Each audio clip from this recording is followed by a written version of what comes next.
মা লক্ষ্মী, বাবা অনুকূল ঠাকুর, সবাইকে পুজো দেয়া হয়ে গেল। এটা হচ্ছে আজকের লুক।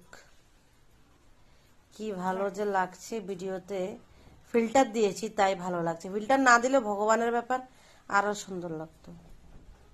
আমার কাছে তো লাগছেই, প্রচন্ড ভালো লাগছে।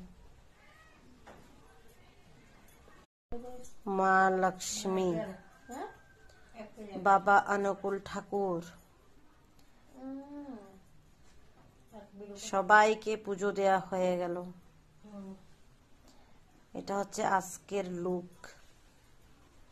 কি ভালো যে লাগছে ভিডিওতে, ফিল্টার দিয়েছি তাই ভালো লাগছে। ফিল্টার না দিলে ভগবানের ব্যাপার আরো সুন্দর লাগতো। আমার কাছে তো লাগছেই, প্রচন্ড ভালো লাগছে।